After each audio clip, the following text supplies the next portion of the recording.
Alright, hello everyone, my name is Michael SK and welcome back to the Fruit of Grisaia. So, we are in the 15th day of Angelic Howl. I am thinking, I believe we are at the end of this. Like, we are in the final stretch of the story, which we've been going through for like the past 10 plus or so episodes.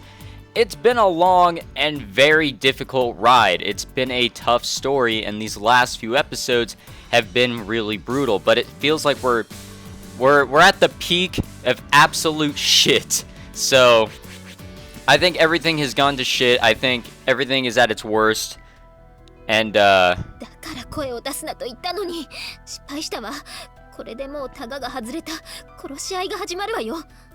and we just saw something really interesting last time. The captain and the advisor, they were getting it on like wild animals or ghouls. They were no longer human, so to speak. They've lost their sense of, I don't even know, but hopefully you guys can somewhat understand what I'm saying. Yeah, I don't know what the killing really stands for, but apparently also in the last episode, the captain told the advisor, kill them. Yeah, we'll go off of that. Oh, I wish all of this was a dream.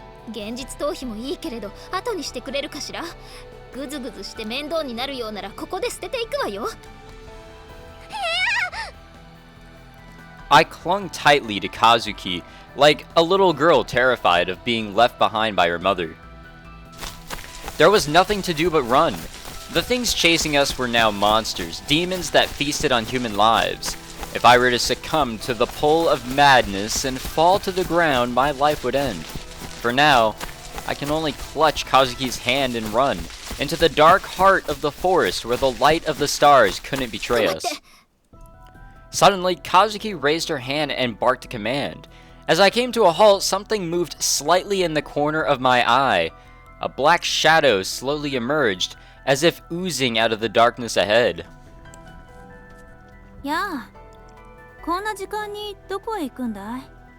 What is she doing out here?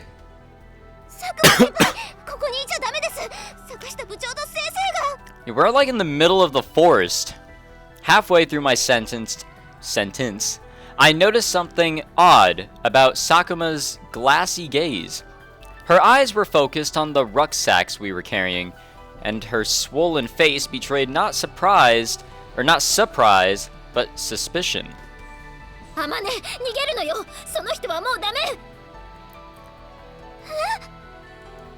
Sakuma furrowed her brow at Kazuki's words.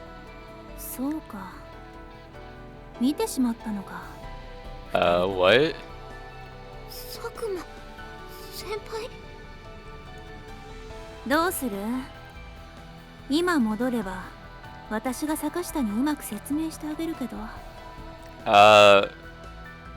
We don't want to go back.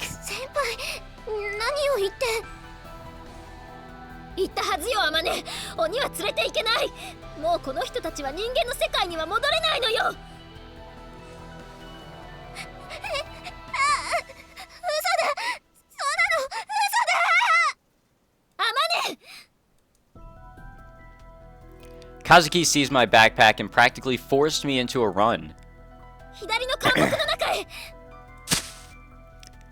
Honestly, I couldn't tell my left from my right at that moment, but Kazuki's grip stayed firm, and we plunged into a short thicket, pushing our way through the grasping branches toward escape. Sakuma didn't pursue us. Instead, she spoke a few words. Her voice was like a whisper, but somehow it found its way all too clearly to my ears.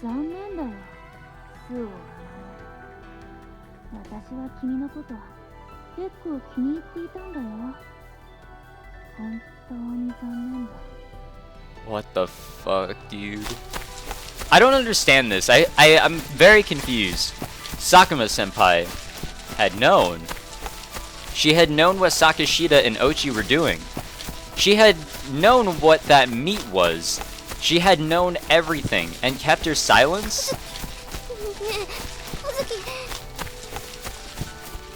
何？質問なら後にしてちょうだい。今は急いで。佐久間先輩は知っていたの？葉月も気がついていたの？知らなかったのは私だけ。なんで教えてくれなかったの？知ったところで誰にも止められない。こうなるのは必然だったのよ。I kind of feel like a lot of things here were inevitable, or more like, not really inevitable, but things could have been avoided. It didn't have to come to this. I don't know what I'm saying. But I'm really confused on what's happening here. Like, it's like all of a sudden everyone's, like, is like a zombie. Unless they've been like that the entire time, but because Amane didn't notice it, we didn't notice it. Because we're kind of going off of her perspective for the story. ここにいるのはもう人間じゃない。動物よ。ライオンにシマウマが食べられるのは当たり前のこと。そのことでシマウマは怒ったりしないし、泣くこともない。弱い者がいて、それを強い者が食べる。生き残るために食べる。それがルールなのよ。But we're human beings. In order for people to live as human beings, 3 basic rules need to be respected. Don't steal. Don't destroy. Don't kill. When even one collapses, when breaking it becomes natural, it's only a matter of time until the other 2 give way. And when it comes to that, no one can stop the downhill slide. When people fall below the absolute minimum standard of humanity, they revert to a simpler, more primitive set of rules. The strong eat the weak, the law of the jungle.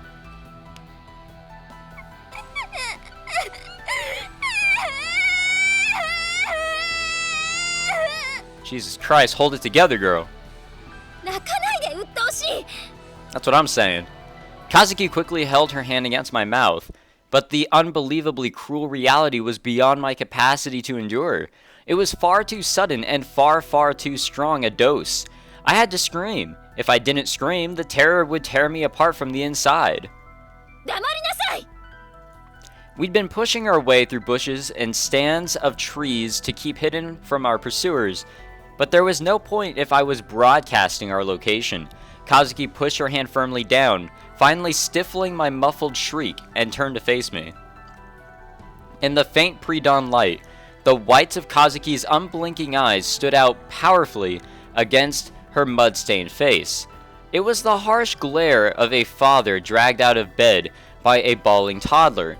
Staring back into those steady eyes, I drew clipped, trembling breaths through my nose. In time, my cries faded against her palm. いい子ね、アマネ。泣かなくていいのよ。約束したでしょ。あなたは必ず私が助けるから、何も心配はいらないの。わかる？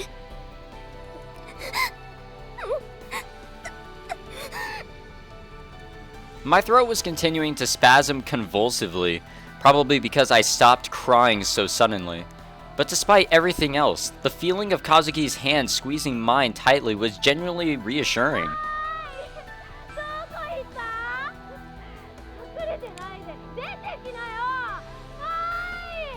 We're being chased by more than just 2 people. Kanane's voice rang out in the darkness.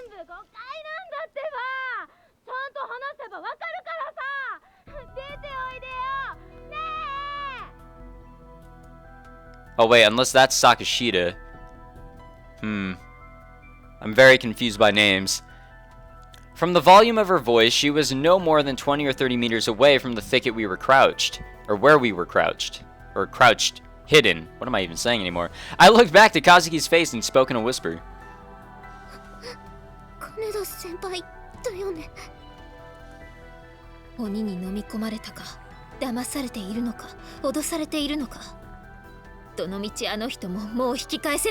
Okay, that is someone else. So I guess everyone here is kind of like against us. I don't really know what happened, but apparently they're all our enemies. The footsteps of the ghouls approached us from behind. If they caught us, would they kill us immediately or make us one of them? Even in the latter case, we wouldn't stay allies for very long. It was all too clear that these creatures would kill without a second thought to preserve their own lives. There were many feet stepping through the mud. many branches snapping in the darkness behind us. Engulfed in the madness that had spread from Ochi and Sakashita, the others had abandoned themselves to the final rule and became corpse eaters, demons. Reason and morality no longer had any meaning to them. In the end, nobody wants to die. 逃げるわよ。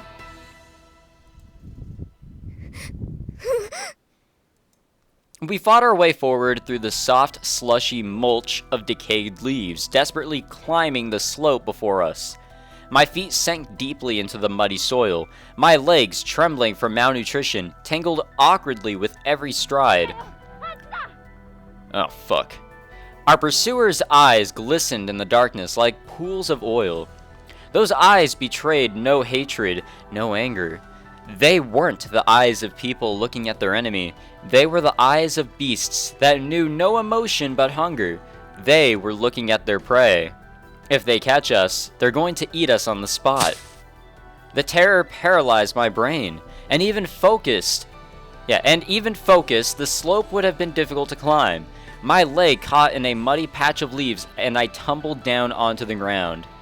Amane, 立ってお願いだから。もういいよ、カズキ。一人で逃げて。私はもう無理。My hand shaking pathetically, I feel like I skipped a little bit in her last line. I lowered my rucksack to the ground, then took out a kitchen knife carefully wrapped in newspaper. 生きたまま食べられるぐらいなら、私今ここで死ぬ。Oh fuck. The ghouls would swarm around my corpse like a pride of lions after the first kill. The distraction would at least enable Kazuki to escape. I unwrapped the stainless steel knife from the newspaper with trembling hands, but at the sight of the shining blade, my mind froze with dread. If I stab my neck with this, will I die instantly? I bet it's gonna hurt. Oh god, I don't want it to hurt. But as my hands continued their relentless, terrified trembling, Kazuki knelt down beside me and gently wrapped them in her own. その役目は私がやるわ。私がおとりになると言っているのよ。でも Before I knew it, Kazuki had smoothly taken the knife from my hand. どうしてカズキが I was the one who couldn't move. I was the one who'd given up. Why should Kazuki be the one to do this for my sake? It made no sense. いい、アマネ。よく聞いてちょうだい。Holding the knife in an underhand grip, Kazuki lowered her rucksack from her back and pressed it against my chest. この中に隠しておいた食料と塩が入っているわ。ペース配分を考えてちゃんと計算して消費するのよ。So she was prepared. Holy shit. カズキ。I felt like she was prepared. あなたに預けておいたチョコレートとキャンディーも全部あなたが食べていいわ。それとこれ。Kazuki reached into the pocket of her skirt and took out a few sheets of paper from a memo pad. ここに生きて山を脱出するための方法をメモしておいたから、これをしっかりと読んで諦めずに進みなさい。How the fuck does she have notes? いや、カズキ、嘘でしょ。どうして私を見捨てるの？大丈夫よ。私は死なないわ。いつか必ずまた会えるから。ね。本当？あら、私が今まであなたに嘘をついたことがある？あるんでしょ？発覚していない嘘と真実との違いを述べよ。配点10点。冗談を言ってる場合、カズキが一人で逃げてよ。私はもう疲れちゃったよ。もう無理だよ。I was gonna say, like, they've been standing here talking like this for a while now. Like, is anything gonna happen? いいから行きなさい。私を誰だと思っているの？私に従っていれば何も心配はないわ。ほら、立って走るのよ。カズキ、絶対に振り返ってはダメよ。ほら、急いで走りなさい。They say that a person's true nature is revealed only when their back's against the wall. I abandoned Kazuki to save my own skin, leaving her as a decoy, leaving her to be eaten. I moved my legs furiously, desperate to gain every centimeter of safety I could. There was no doubt in my mind she would die. She would die slowly, in agony, eaten alive by demons in human form. Kazuki would be the sacrifice, and one cowardly, worthless girl would survive a little longer. I was overflowing with guilt. Bitter tears of shame rolled endlessly down my face. Even if I got away, even if I returned alive, this unbearable self-loathing would crush me under its weight. With every step I took, that conviction grew stronger. My legs were leaden underneath me.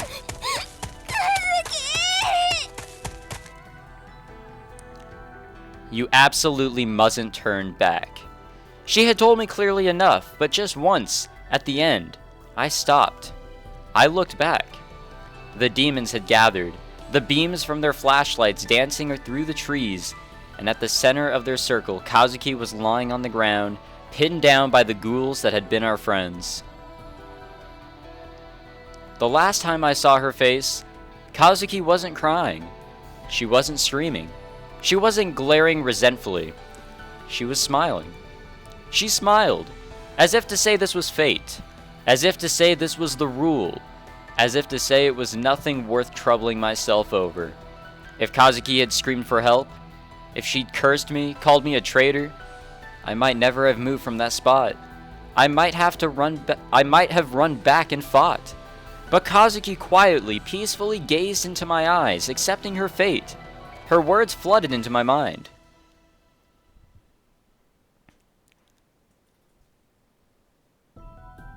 I stopped looking back. I turned my back on her for the last time, and I ran, chanting "forgive me" in my mind like a mantra.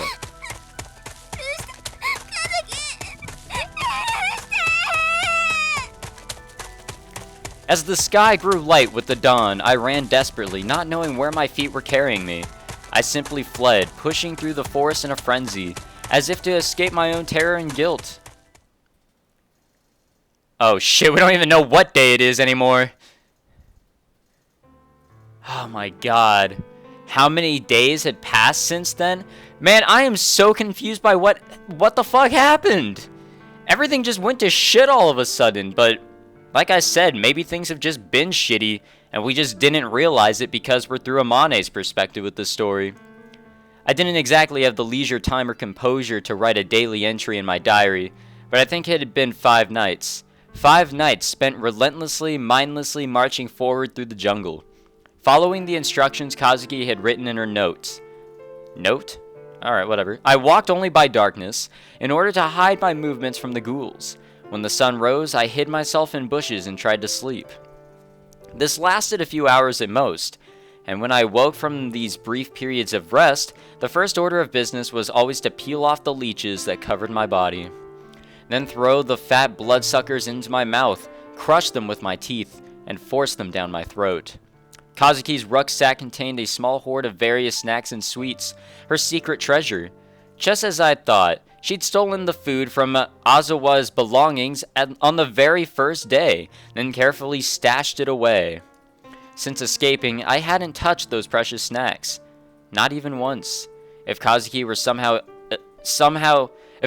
to somehow escape her captors and catch up with me, I intended to give it all back. There was real food just inside that bag. The temptation was overwhelmingly powerful. But if I were to yield to my hunger and greedily devour Kazuki's treasure, I'd be admitting I was fundamentally no different from the ravenous ghouls. I couldn't bring myself to do it.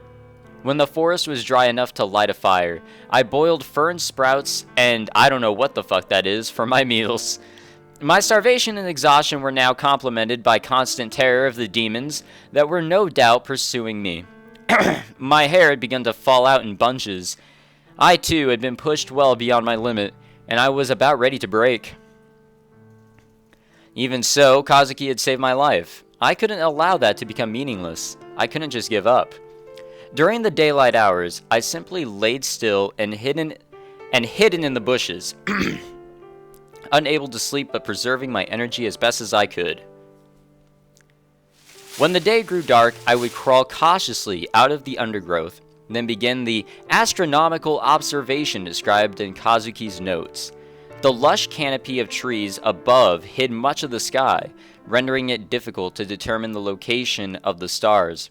And, as in any forest, the orienting line of the horizon was unclear.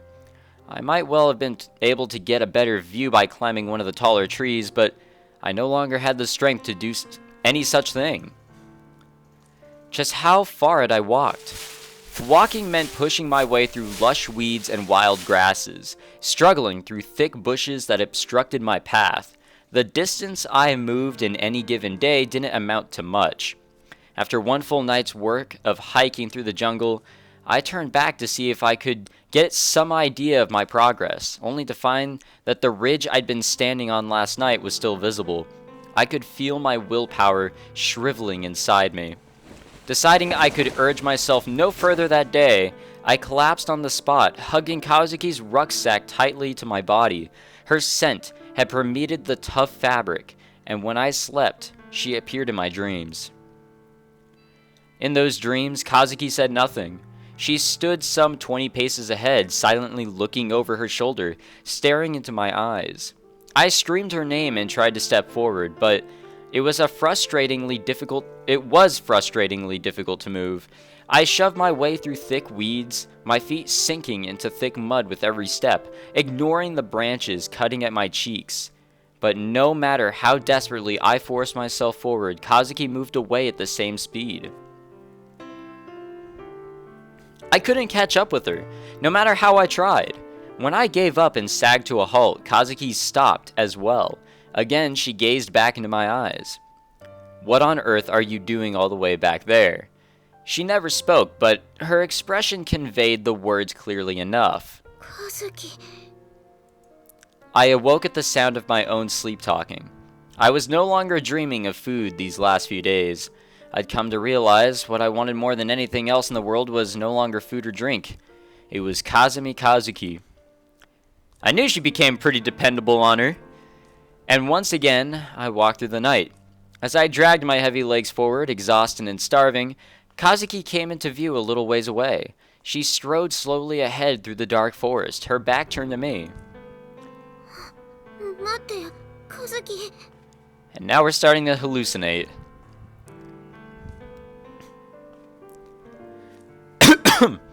And as I pursued her, I could see many others further beyond. Vaguely defined figures walked the same path as Kazuki, flickering and melting into each other. All wore a familiar school uniform, even in the darkness. I knew them. That one had to be Haruka.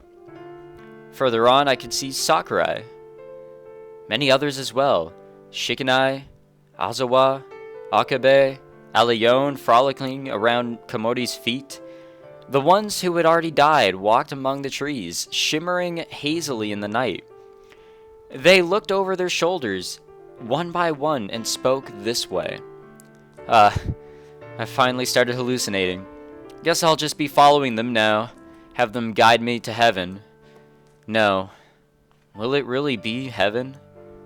Well, I've been in hell until now. If they're taking me somewhere else, it's probably heaven, right? みんな、待って。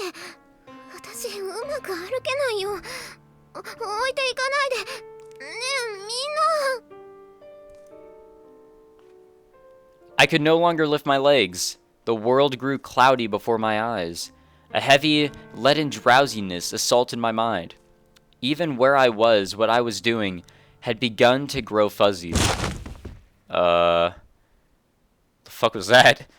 With the thought, guess this is as far as I go, I fell hard to my knees, then pitched forward onto the cold earth. もう、ダメだ。情けない。私、天国にも行けずに、このままこんな中途半端な場所で死ぬんだ。As I pressed my face into the ground, my ears began to ring. A fairly common phenomenon before passing out. It's something like the sound of your own baseline brainwaves. Faint here, and the leeches are going to be all over me again. But as the thought ran vaguely through my wobbling head, my ears picked up a noise clearly distinct from that high-pitched tone. What's that sound? I focused my mind on that strange noise and decided it sounded almost like a car running on an unpaved road, specifically the sound of tires rolling through gravel. And mixed in with that crunching white noise, there was something like the weak whining of a 3-cylinder engine. Sounds just like a mini-truck. Heaven sent somebody out to greet me?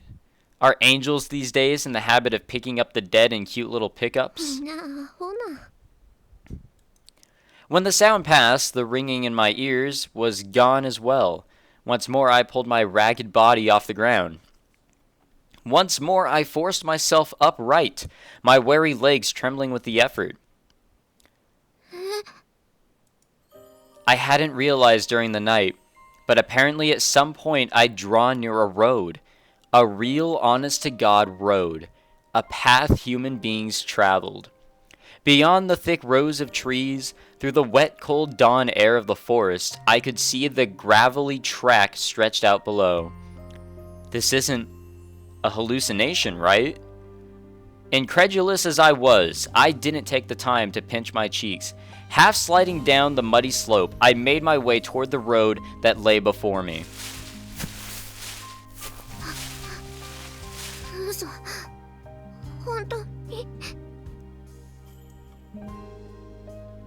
It wasn't paved. It wasn't well maintained. But without a doubt, it was a road surfaced by human hands, traveled by human vehicles. My mind whirling, I began to walk unsteadily down the road in the direction I thought the truck had been headed. And before long, I found myself in front of a vast field, extending as far as the eye could see. It was full of thousands and thousands of cabbages.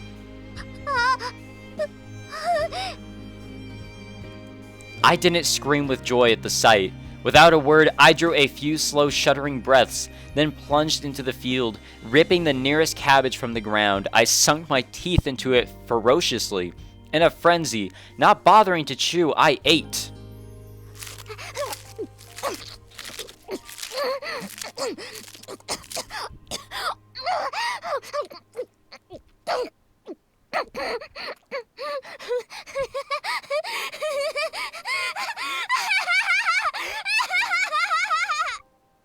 She escaped death. That's why I'm thinking she's laughing. She's going for the food because, I mean, her brain's a little fried here, guys. She's obviously hungry and she's gonna go for food. And like I said, I'm pretty sure the laughter is coming because she just narrowly avoided death, and that brings happiness.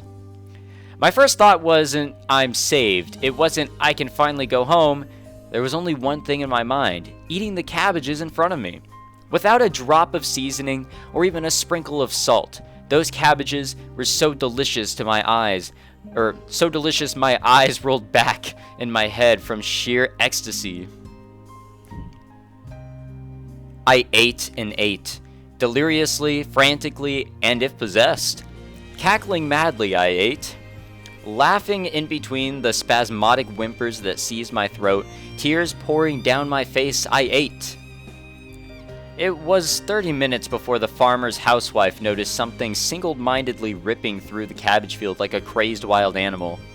When she ran to tell her husband about the bizarre creature devouring the crops, he ran out with his hunting rifle, only to find a human being. It was another 30 minutes before the ambulance he called arrived, and lying in my hospital bed, I finally told the local police officers who I was, that I'd been on a bus that had gone missing nearly 3 weeks before.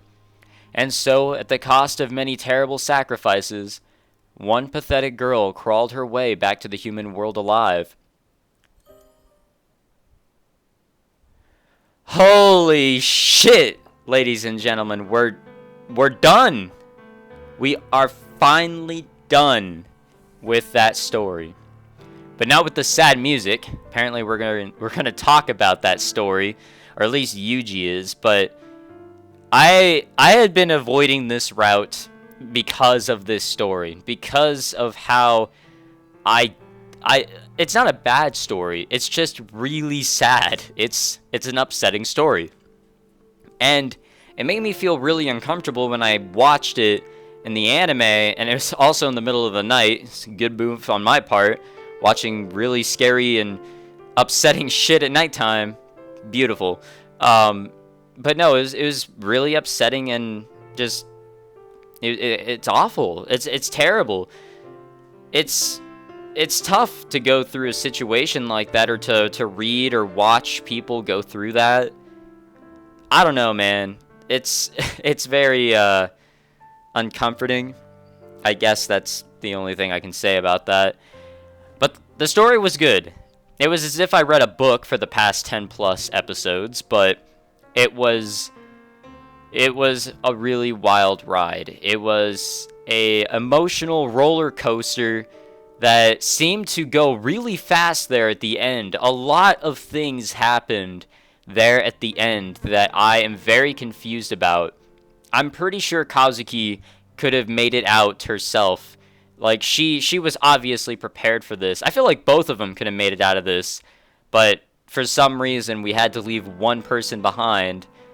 I won't understand that part, but whatever. I also don't understand the ghoul thing. What I'm guessing is that it's just everyone has gone mad, and everyone has been, you know, like they've gone insane, so to speak, for the past few days, but Amane just really had not noticed that. Kazuki pretty much had to snap her out of it and make her realize that, hey, we're still sane, they aren't.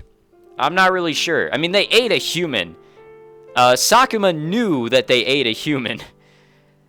And I think when you get to that point, you know, there's no humanity left in you, I guess. Or at least that's maybe the takeaway. Once you go that low, you're pretty much no longer a human. You're a ghoul, you're a demon. However you want to put it, I'm probably way off the mark, but that was my takeaway from that last bit.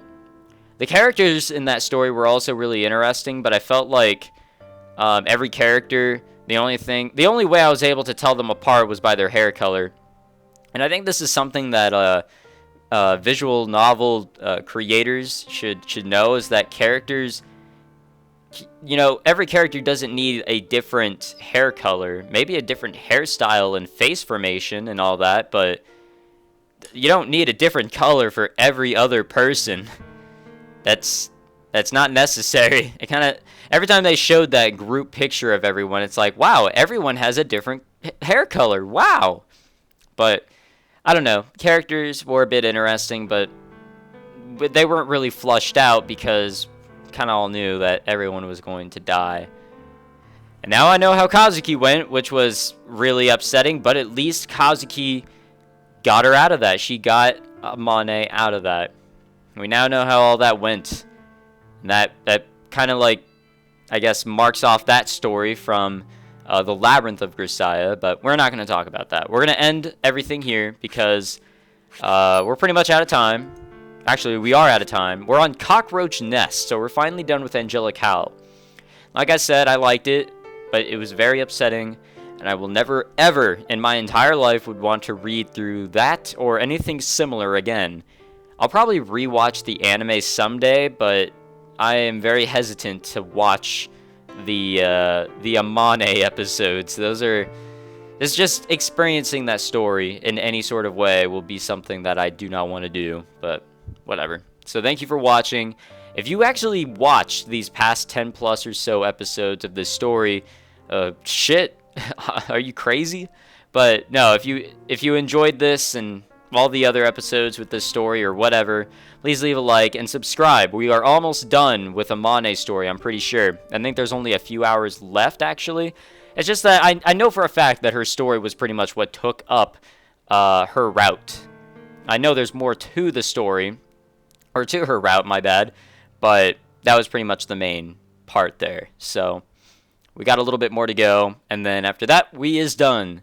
So again, thank you for watching, and I'll see you guys next time.